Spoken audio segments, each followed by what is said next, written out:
The information, call police. A Milwaukee County supervisor who sits on a task force charting the future of the Mitchell Park domes hasn't attended a single meeting, even though she pushed for that group's formation. The task force is far from a final answer despite 14 months of meetings. Political reporter Theo Keith investigates. Behind the beauty at the Mitchell Park domes, problems persist. Buckets catch leaking water. There's exposed rebar in the concrete structure. Guests in wheelchairs find it hard to navigate the steep grade of the paths. I really think about the future. The dome's director says it's time to get serious. We are stuck in the 60s here. And in today's world, especially a county institution, a building, you have got to make an argument for sustainability and energy efficiency. The county temporarily shut down the domes in 2016 as concrete chips fell onto walking paths. County officials did two things. To get the domes reopened, they installed $800,000 of wire netting, and they formed an 11-person task force to find a long-term solution.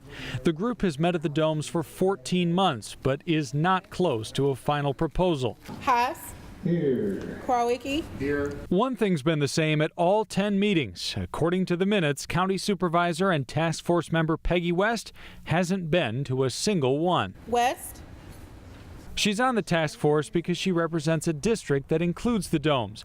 West acknowledged she's been absent and said her evening job keeps her from the 5:30 p.m. meetings. Why did you accept an appointment to the task force? At the time that the task force was created, we did not have specificity in regard to when they would meet or where they would meet or what time they would meet.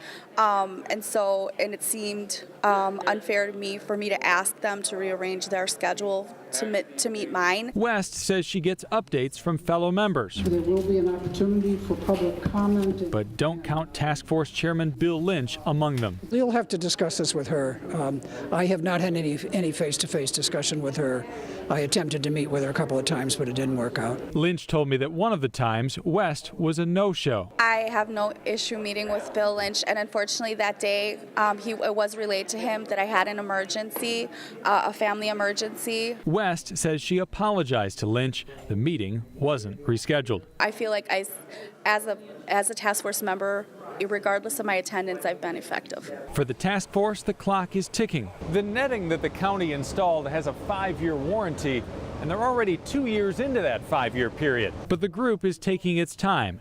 At the December meeting, a consultant presented options so wide-ranging as to include a walkway in the tree canopy of one of the domes, a restaurant, an insectarium, renovating the existing buildings, or tearing them down and reusing the land.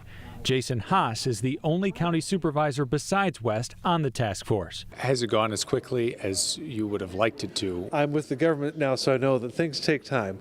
We're looking at the very complicated issues of what to do. The group has run into smaller challenges too. What is the preferred scenario? The sound system at the domes barely works. These mics drive me nuts. With the promise of better microphones, task force members moved their January 16th meeting somewhere else. At that meeting, they plan to narrow down their options and expect to solicit public input and make a choice later this year. If you can see, there's a lot of spalling on this concrete. County officials say the domes are safe for now, even if the facility's future is unsecured. This is a Band-Aid. This is only meant to keep the public able to access the conservatory while we decide what our future is. In Milwaukee, Theo Keith, Fox 6 News.